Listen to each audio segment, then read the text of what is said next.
नमस्कार, मैं वत्सला सिंह आज वीओए इंडिया से अंजलि भारद्वाज के साथ हूँ। अंजलि भारद्वाज एक ट्रांसपेरेंसी एक्टिविस्ट है, राइट टू इन्फॉर्मेशन एक्टिविस्ट है और election process free and fair रहे उसके लिए बहुत काम करती हैं। Thank you Anjali for joining us. Thank you for having. Anjali, मेरा पहला क्वेश्चन आपसे ये होगा कि जब India was founded and the first election was held, तो एक सिद्धांत था कि हर इंसान को, चाहे वो जिस कास्ट, क्लास, सेक्स का हो, उसको एक वोट दिया जाएगा। बट इस चुनाव में 2024 के लोकसभा इलेक्शन में कई रिपोर्ट्स आई हैं जहाँ पे सांबल कॉन्स्टिट्यूंसी हो, जहाँ पे मुस्लिम वोटर्स को वोट नहीं करने दिया गया, या दूसरा किस्सा जहाँ पे एक टीनेज वोटर था जिसने 8 वोट कास्ट किए। तो ऐसी रिपोर्ट्स जब आती हैं और इलेक्शन कमीशन ऑफ इंडिया को भी बहुत स्क्रूटनी से देखा जा रहा है, बहुत क्रिटिसिज्म है, तो आप कैसे देख रहे हैं? क्या वो सिद्धांत, क्या वो फाउंडेशन ऑनर की जा रही है? देखिए, हमारा संविधान जो है उसमें बहुत स्पष्ट रूप से लिखा है, हम लोकतंत्र हैं, सबको एक वोट कास्ट करने का अधिकार है, इक्वल अधिकार है सभी को। और बाय एंड लार्ज इंडिया का जो इलेक्शन प्रोसेस है उस चुनावी प्रक्रिया को हम फ्री और फेयर ही देखते और मानते आए हैं। ज़रूर है और होता आया है कि कोई ना कोई एबरेशन सामने आती है, कई जगह पर रॉन्ग डूइंग भी सामने आती है। ऐसे में बहुत ज़रूरी होता है कि बहुत अर्जेंसी के साथ ऐसी इश्यूज़ को एड्रेस किया जाए, जिससे कि जो लोकतंत्र में लोगों का विश्वास है, जो चुनावी प्रक्रिया में लोगों का विश्वास है, वो बना रहे। तो आपने जिस तरीके की बातें हमें अभी रिकाउंट करी, उसमें से कई ऐसी चिंताजनक बातें हैं जो कि हम देखते आ रहे हैं, पर पिछले कुछ सालों में वो और भी एक्यूट होती हमें नज़र आई हैं। एक बार एक इशू जो आया है वो ये है कि जो माइनॉरिटी कम्युनिटीज़ हैं, स्पेशली मुस्लिम कम्युनिटी, दलित कम्युनिटीज़, उनके कई लोगों के बड़े सिलेक्टिव टारगेटेड तरीके से कुछ रिपोर्ट्स आई हैं जगह जगह से कि उनके जो नाम हैं इलेक्टोरल लिस्ट से शायद काटे गए हैं। ये एलिगेशंस रही हैं और ऐसी एलिगेशंस जो हैं वो किसी भी लोकतंत्र में बहुत ख़तरनाक हो सकती हैं, क्योंकि ये मेजॉरिटेरियनिज़्म और डेमोक्रेसी में जो एक अंतर है वो इन सब चीज़ों से ख़त्म होने लगता है। क्योंकि हम ये नहीं चाहते हैं कि जो वोट माइनॉरिटी समुदाय के लोगों के पास है वो किसी भी तरीके से उसको कास्ट करने में उन्हें बाधाएं आएँ। तो ये जो तमाम चीज़ें हैं, ये चीज़ें ना हों और एक फ्री और फेयर तरीके से हमारे देश में इलेक्शन हो सके, उसके लिए संविधान में जो पूरा मैंडेट है with a lot of power दिया गया है इलेक्शन कमीशन ऑफ इंडिया को। तो इलेक्शन कमीशन ऑफ इंडिया का काम है संविधान के तहत कि वो हमारे देश में सुनिश्चित करें कि जो चुनाव है वो पूरी तरह से स्वतंत्र रूप से हो, निष्पक्ष रूप से वो काम करें, जिससे कि फ्री और फेयर इलेक्शंस हो सके। तो ऐसे सभी केसेस में बहुत ज़रूरी हो जाता है कि इलेक्शन कमीशन जो है तुरंत एक्शन लेते हुए नज़र आए, जिससे कि लोगों के मन में कोई शंका न रहे।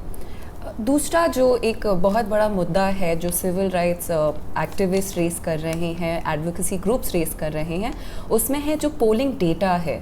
फर्स्ट फेज़ की 11 दिन बाद आई है, दूसरे फेज़ की कुछ 4 या 5 दिन बाद आई है, तो और परसेंटेज में आई है। तो उसके बारे में अगर थोड़ा आप बता सकें, और परसेंटेज में रिलीज़ करना, एग्जैक्ट आंकड़े ना देना, क्या ये पहली बार हो रहा है या ये नॉर्म ही है? मतलब अगर आप उस पर थोड़ा। जी, मैं इसमें आपको बताना चाहूँगी कि 3 चीज़ें हुई हैं इस बार चुनाव में। पहली चीज़ ये हुई है कि यूजुअली जो डेटा दिया जाता है 24 घंटे बाद इलेक्शन कमीशन के द्वारा कि किसी फेज़ में कितनी वोटर टर्नआउट रहा, कितने लोगों ने आके अपना वोट डाला, ये डेटा जो होता है 24 घंटे के बाद इलेक्शन कमीशन दे देता है विद इन 24 आवर्स, और एक फाइनल फिगर बता देते हैं कि इतने लोगों ने वोट डाला। दूसरी चीज़ होती है कि वो नंबर जो होता है केवल परसेंटेज फिगर नहीं होता है कि 67% ने डाला, 50 ने डाला, वो एग्जैक्ट नंबर दिया जाता है। और जब फाइनल नंबर दिया जाता है, वो जैसे ही पोलिंग ख़त्म होती है उसके बाद थोड़ा रिवीजन होती है उसकी, लेकिन यूजुअली अराउंड 3% के करीब हम देखते हैं रिवीजन होती है, अपवर्ड रिवीजन, कि बोला गया कि 60% है तो हो सकता है कि 63% हो, पर अराउंड दैट मच होती है। इस बार ये तीनों ही चीज़ें अलग हुई दिखती हैं। पहली चीज़, फेज़ 1 जब हमारे देश में चुनाव हुआ इस साल 19 अप्रैल को हुआ, लेकिन जब फाइनली डेटा दिया गया कि कितने लोगों ने वोट कास्ट किया फर्स्ट फेज़ में, वो 11 दिन के बाद डेटा अनाउंस हुआ। सेकेंड फेज़ के चुनाव हुए, उसके भी 4 या 5 दिन के बाद इलेक्शन कमीशन ऑफ इंडिया ने डेटा डाला कि कितने वोटर टर्नआउट हुए। दूसरी चीज़ ये हुई कि एग्जैक्ट नंबर नहीं बताया गया, केवल परसेंटेज बताई गई। और तीसरी चीज़ ये हुई कि ये परसेंटेज जो बताई गई वो 6% से इंक्रीज़ हुई, तो बहुत ही अनयूजुअली हाई इंक्रीज़ हो गया और वोटर टर्नआउट। तो जिस दिन चुनाव हुआ उस दिन इलेक्शन कमीशन ने कहा कि अराउंड 60% वोटिंग हुई फेज़ 1 में, लेकिन जब 11 दिन के बाद डेटा डाला तो बड़ा 67% वोटिंग हो गई, 6% से बढ़ा दिए गए वो फिगर। उसी तरह से फेज़ 2 में, फेज़ 3 में भी हमने देखा। और लगातार एब्सोल्यूट नंबर नहीं बताए जा रहे। इलेक्शन कमीशन हमेशा एब्सोल्यूट नंबर बताते हैं, पर इस बार एब्सोल्यूट नंबर नहीं बता रहे। तो इससे इन तीनों चीज़ों को साथ में देखते हुए लोगों के मन में एक शंका है कि क्या कुछ ऐसा तो नहीं है कि कुछ गड़बड़ी चल रही है, ऐसा तो नहीं है कि वोटर टर्नआउट हमें बताया नहीं जा रहा सही से, या उसके साथ कुछ छेड़छाड़ हो रही है। अब ऐसे में ये सवाल उठना स्वाभाविक है, क्योंकि जैसे मैंने कहा, this is a deviation from the norm, ऐसे हमेशा होता नहीं है। तो बहुत ज़रूरी था कि इलेक्शन कमीशन एक एक्सप्लेनेशन दे, और इलेक्शन कमीशन ने एक्सप्लेनेशन कोई दी नहीं है। और ऐसे में इलेक्शन कमीशन का काम बनता है, दायित्व बनता है कि उनको जब संविधान में ये मैंडेट किया गया है, उनका काम दिया गया है कि वो सही से चुनाव चलवाएं, लोगों का विश्वास बनाए रखें चुनावी प्रक्रिया में, वो सारा डेटा लोगों को पारदर्शी रूप से दे दें। तो यही बात बहुत सारे कंसर्न्ड सिटीजन्स ने इलेक्शन कमीशन को लिखी है, और 4000 से ज़्यादा सिटीजन्स ने across the country election commission को लिखकर ये कहा कि आप ऑथेंटिकेटेड वेरीफाइड वोटर टर्नआउट आप लोगों के बीच में दे दीजिए, लोग देख लेंगे और अगर उनकी कोई शंका है वो साफ हो जाएगी। अब ये वोटर टर्नआउट जो ऑथेंटिकेटेड होता है वो कहाँ लिखा होता है?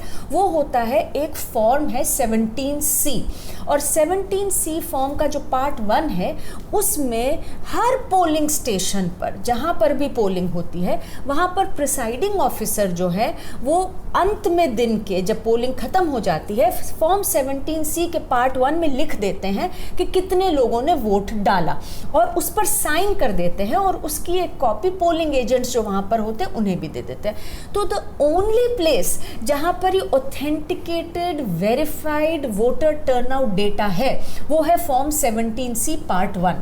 तो यही बात कही गई इलेक्शन कमीशन को कि आप ये पार्ट 1 फॉर्म 17C का लोगों को दे दीजिए। पोलिंग स्टेशन का डेटा है, आपके पास वो डेटा आता है, आप उसे केवल फ़ोटो लेकर या स्कैन कर कर अपनी वेबसाइट पर डाल दीजिए और लोग खुद ही देख लेंगे, उनकी कोई शंका होगी वो दूर हो जाएगी। लेकिन अनफॉर्चुनेटली हम देख रहे हैं कि इलेक्शन कमीशन वो बात मानने के लिए तैयार नहीं है। यहाँ तक कि अब एक याचिका भी सुप्रीम कोर्ट में चली गई है, और उस पर भी जब सुनवाई हुई कुछ दिन पहले, तो इलेक्शन कमीशन ने कह दिया सुप्रीम कोर्ट को कि नहीं, ये तो हमें केवल पोलिंग एजेंट को देना होता है, इसमें तो बहुत टाइम लग जाएगा, हम नहीं कर पाएंगे।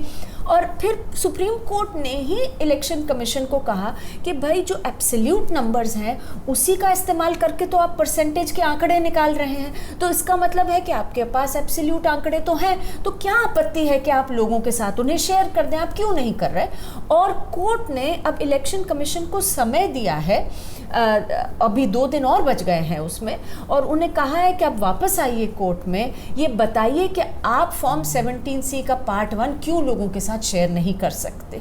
तो ये जो पूरा रवैया इलेक्शन कमीशन ने अपना लिया है कि एक तरह से जिसे हम कहते हैं, लोग कह रहे हैं आपके कागज नहीं दिखाएंगे वाला रवैया, जो इलेक्टोरल बॉन्ड्स में हमने SBI को करते हुए देखा कि एक रिलक्टेंस थी सूचना शेयर करने में, वो रवैया बड़ा डेंजरस है, क्योंकि उससे जिन लोग के मन में शक नहीं भी है उन्हें भी लगने लगता है कि क्या छुपाने को है, क्यों इलेक्शन कमीशन इस तरह से एक जो चीज़ करते आए हैं कि एब्सोल्यूट नंबर देते आए वो नहीं दे रहे, फिर लोग कह रहे हैं कि फॉर्म 17C पार्ट 1 मुहैया करा दीजिए, वो नहीं करा रहे हैं, तो उससे ये शक जो है ये बढ़ जाता है। और इलेक्शन कमीशन ने बल्कि सुप्रीम कोर्ट में ये कहा कि जो भी याचिका करता है इसमें ADR, कॉमन कॉज, ये संस्थाएं जो हैं ये गलत काम कर रही हैं, क्योंकि इनसे लोगों के मन में शक पैदा हो जाता है और फर्स्ट टाइम वोटर्स आएंगे नहीं। ये तो बहुत ही आयरॉनिक बात है, क्योंकि फर्स्ट टाइम वोटर्स या वोटर्स जो हैं वो तब नहीं आते वोट करने के लिए जब उनके मन में ये लगता है कि क्या पता क्या हो रहा है, हमारे वोट डालने से क्या फ़ायदा होगा।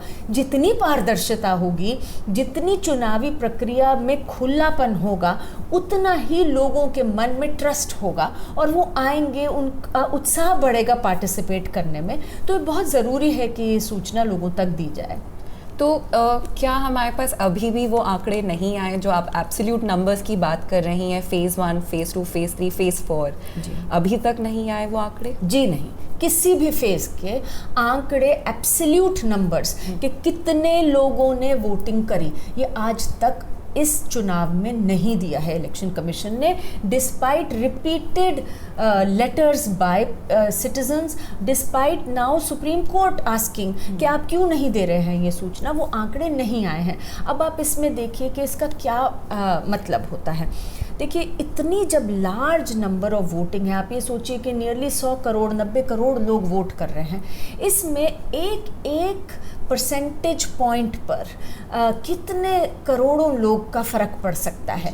तो अब अगर ये कहा जाएगा आज कि 66.01% वोटिंग हुई, तो उसमें 66.01% का मतलब कितने एग्जैक्ट फिगर है, उसमें तो हेर बदल हो सकती है बहुत सारे हज़ारों की संख्या में लोगों की। तो आप ये सोचिए कि इतने कॉन्स्टिट्यूएंसीज होते हैं जहाँ पे मार्जिन इतना कम होता है, कुछ 100 वोटों से, कुछ 1000 वोटों से लोग जीत जाते हैं। तो अगर लोगों के मन में ये रहे कि कहीं ऐसा तो नहीं कि वोटर टर्नआउट को ही फेर करके ये रिजल्ट दिए गए, तो इलेक्टोरल रिजल्ट में लोगों का जो है विश्वास उठ सकता है।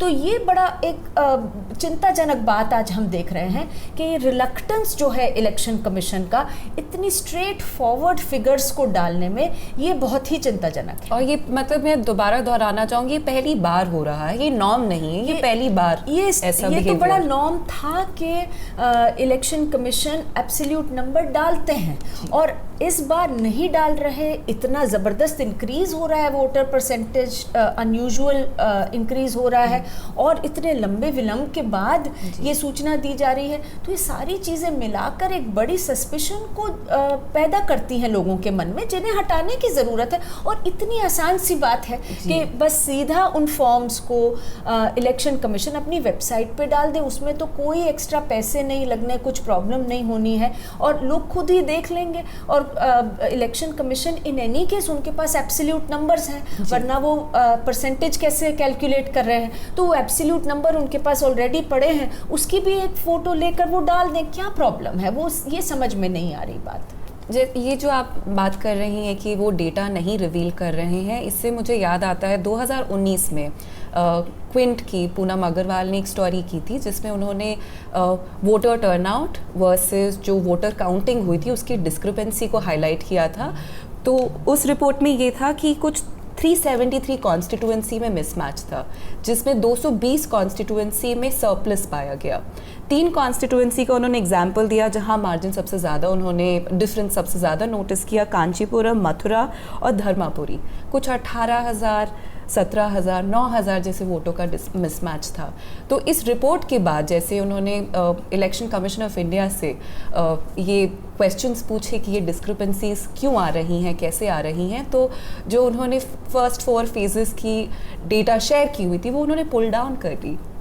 तो क्या इस बार जो ये हेजिटेशन है डेटा शेयर करने के लिए, ये जो बिहेवियर है, एटीट्यूड है, 2019 से स्टार्ट हुआ, ये शुरुआत हुआ, 2024 में भी वो हेजिटेशन वो दिखा रहे हैं कि लोग देखेंगे, लोग पढ़ेंगे वो आंकड़े और ऐसे सवाल और उठ सकते हैं?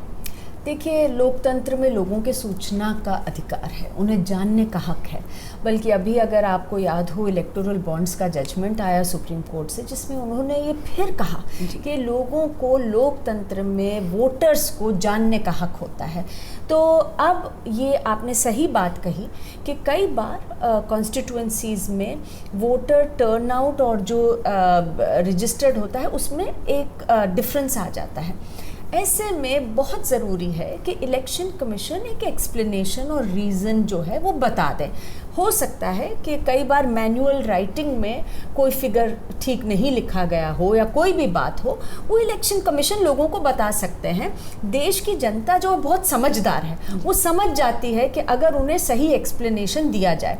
पर अगर ऐसे में इलेक्शन कमीशन ये कहेंगे कि भाई इस डर से कि कहीं कुछ मिसमैच ना हो जाए हम आपको बताएंगे ही नहीं, तो ये तो बड़ा डेंजरस प्रेसिडेंट सेट हो रहा है। इससे तो आप हर चीज़ में कहने लगेंगे, वित्त मंत्री और मंत्रालय कहने लगेंगे कि हम बजट के फिगर नहीं बताएंगे क्योंकि अगर कुछ मिसमैच हो गया तो क्या होगा। तो मतलब लोगों को तो देश में कुछ पता ही नहीं चलेगा कि क्या हो रहा है। तो इलेक्शन कमीशन जो आपने स्टोरीज़ का हवाला दिया, क्विंट की, पूनम की जो स्टोरीज़ हैं, वो बात सही है कि ऐसा हुआ था पिछली बार 2019 में।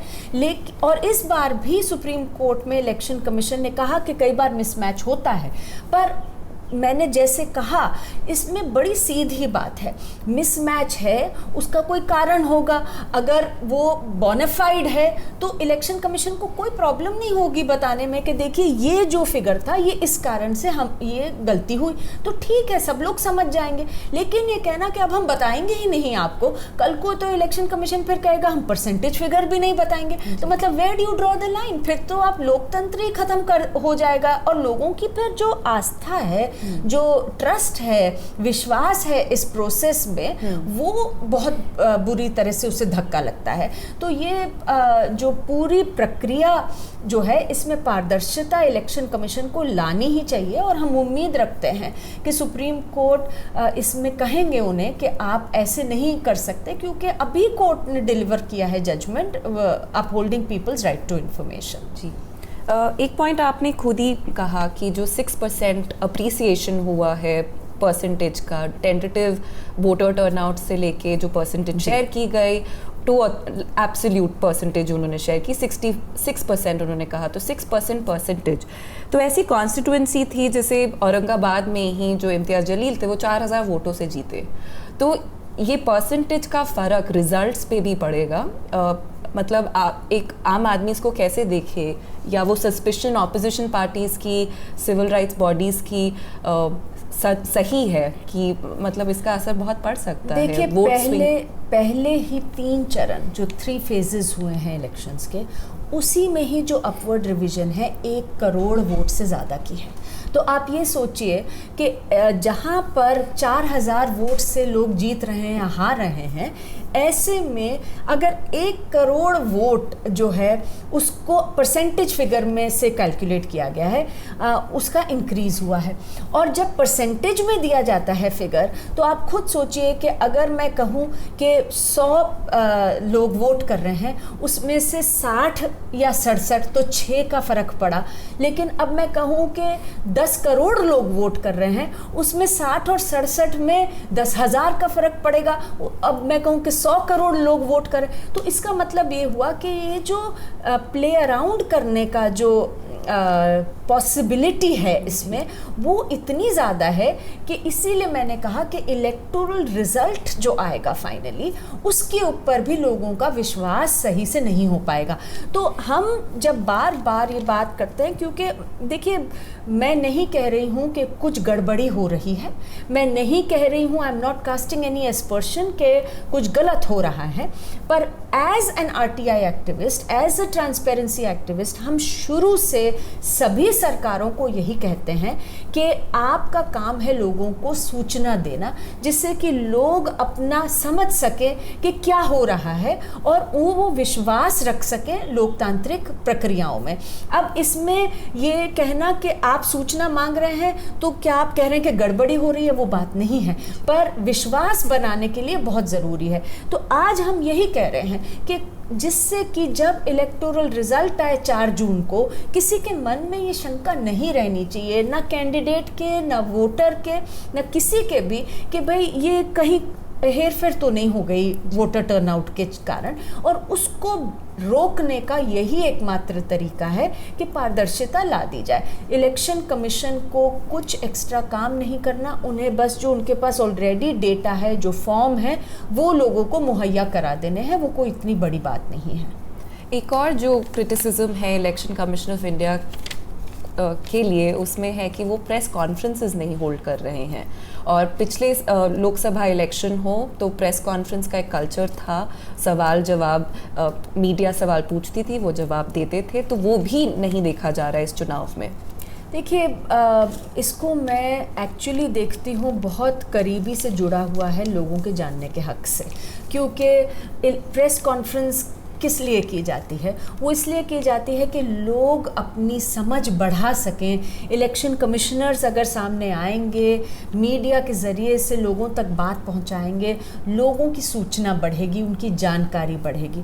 अब ऐसे में जब ये सारी शंकाएं चल रही हैं, इलेक्शन कमिश्नर्स फिर अब जो हैं वो आके अपनी प्रेस कॉन्फ्रेंस भी नहीं कर रहे, जहां 2 मीडिया कर्मी सवाल पूछ पाएँ, लोगों के बिहाफ पर सवाल पूछ पाएँ, तो ये तो फिर पूरी तरह से जिसे कहते हैं कि पर्दे के पीछे काम होना शुरू हो रहा है, और ये बहुत डेंजरस है।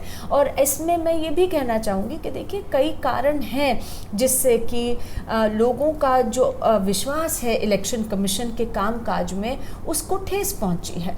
और उसमें एक बड़ा कारण यही रहा है कि इलेक्शन कमीशन की जो एक्शन है वो बड़ा सिलेक्टिव लोगों को होता नज़र आ रहा है।